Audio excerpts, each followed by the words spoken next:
Assalamualaikum warahmatullahi wabarakatuh. Di sini saya akan mereview buku tentang Gajah Mada Biografi Politik, karya Agus Aris Munandar. Dalam buku telah dihimpun berbagai informasi mengenai tokoh Gajah Mada dari prasasti dan 13 sumber tertulis naskah sastra, antara lain adalah Nagarakretagama, Pararaton, Usana Jawa, Babad Dalem, Babad Arung, Bondan, Kitab Tantu Pagelaran, Babad Arya Kutawaringin, dan Kisah-kisah Panji. Mitos kelahiran Gajah Mada. Gajah Mada lahir dengan cara memancar dari buah kelapa sebagai penjelmaan Sang Hyang Narayana. Jadi dia sebenarnya tanpa ayah dan ibu, lahir karena kehendak dewa-dewa pernyataan. Uraian kehidupan Gajah Mada yang dibalut mitos ternyata dijumpai dalam karya sastra Bali berjudul Babad Gajah Mada. Dari Babad Arung Bondan adalah pernyataan bahwa Gajah Mada ialah anak seorang patih. Demikianlah sangat mungkin Gajah Mada adalah anak salah seorang yang dekat dengan penguasa Majapahit. Kemudian Gajah Mada mengabdikan dirinya sebagai anggota pasukan Bayangkara, pengawal raja. 2. Menuju Istana Wilwatika. Ketika Jayanegara memerintah Gajah Mada, sudah tampil sebagai seorang hulu balang yang mampu mengatur teman-temannya untuk menyelamatkan Aja ke Badander. Dalam Pararaton tentang diri seorang pengiring Raden Wijaya, pengiring itu bermakna gajah pagon. Jadi Gajah Mada adalah anak gajah pagon. Kata gajah yaitu hewan yang besar yang disegani binatang lainnya, dan mitologi Hindu dipercaya sebagai vahana dari Dewa Indra. Kata Mada dalam bahasa Jawa kuno artinya mabuk. Dibayangkan jika seekor gajah sedang mabuk, ia akan berjalan seenaknya, beringas menerabas segala rintangan. 3. Di tengah konflik dan intrik politik, pengganti Raden Wijaya, tampillah Jayanegara, penguasa kedua Majapahit yang merupakan putra sulung laki-laki dari Raden Wijaya. Dalam masa pemerintahan Jayanegara berada dalam situasi demi pemberontakan, kerap kali terjadi hingga mengakibatkan terbunuhnya Lembu Sora oleh tentara Majapahit.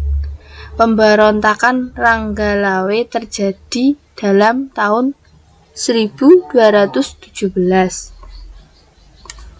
4. Patih Amangkubumi, Majapahit. Ketika Jayanegara meninggal, kekuasaan Majapahit jatuh kepada istri pendiri kerajaan, yaitu Dyah Gayatri. Tetapi Gayatri mengundurkan diri, memilih menjadi pertapa di wilayah Pegunungan Selatan, di Gua Pasir yang terdapat di Pegunungan Wajak Kidul, wilayah selatan Tulungagung sekarang. Kemudian Gajah Mada diangkat menjadi Patih Amangkubumi Majapahit tahun 1343. Tentara Majapahit yang dipimpin oleh Gajah Mada dan Empu Aditya, seorang kerabat Tribhuwana Tunggadewi yang berdarah Melayu.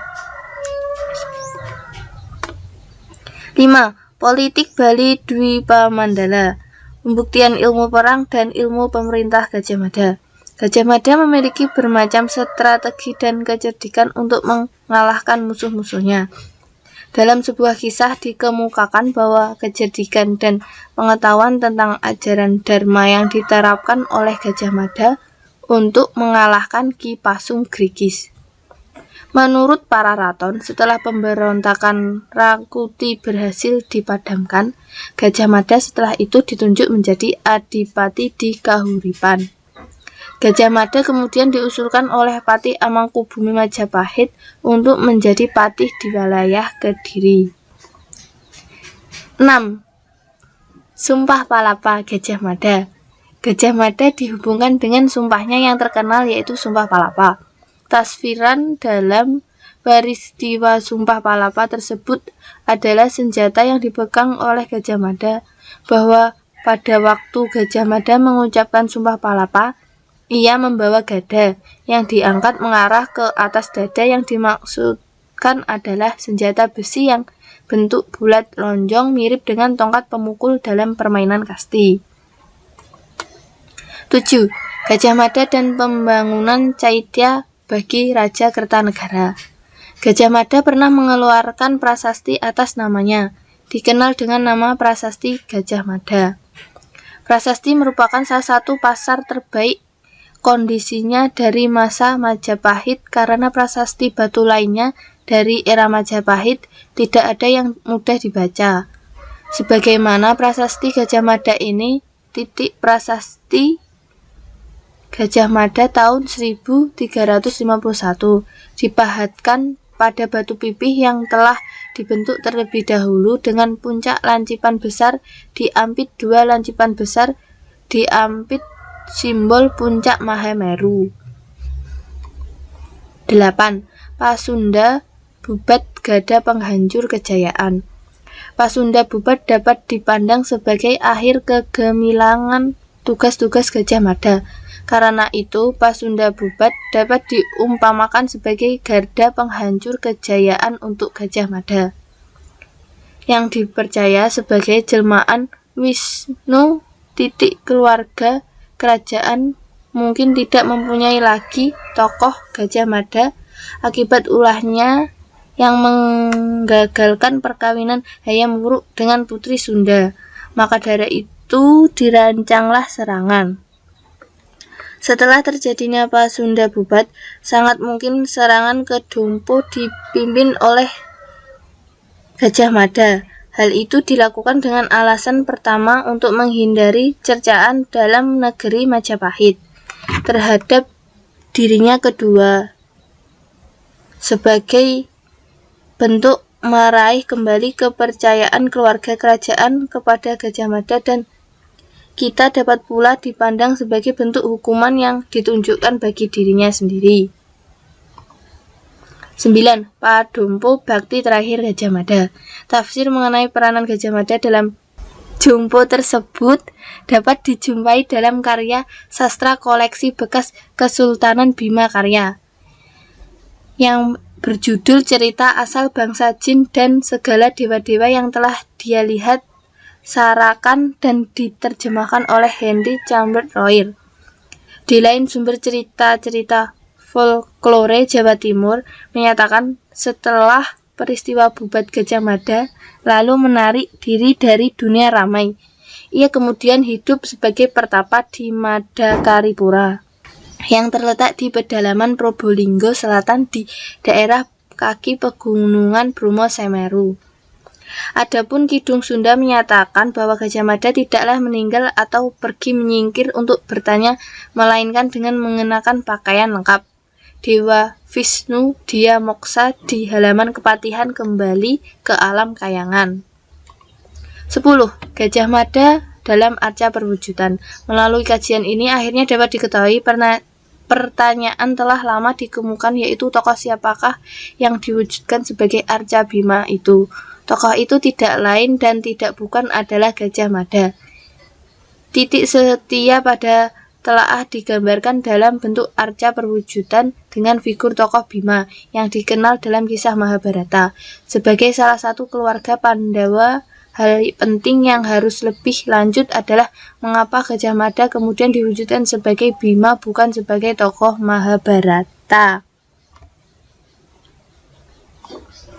11. Epilog Gajah Mada juga manusia. Sifat-sifat Gajah Mada. 1. Wijaya. 2. Mantriwira. 3. Wicaksanenaya. 4. Matangwan. 5. Satya Bakti Aprabu. 6. Wakmiwak. 7. Sarjawapasama. 8. Dirotasaha. 9. Tan Lalana. 10. Dwiya Citra. 11. Tan Satrisna. 12. Sihsamastabuana. 13 Ginong Pratidina. 14 Sumantri. 15 Anayaken Musuh. Kesimpulan, banyak buku yang telah terbit, tetapi buku ini yang pertama menjawab pertanyaan-pertanyaan tentang Gajah Mada. Dalam buku ini juga memiliki otoritas dan punya kekuatan mampu menghadirkan riwayat Gajah Mada secara serius, cermat, kaya, dan berwarna. Kekurangan dari buku ini yaitu ada beberapa penjelasan yang diulang-ulang dan butuh kecermatan dan keseriusan dalam memahami isi di dalam buku. Sekian dan terima kasih. Wassalamualaikum warahmatullahi wabarakatuh.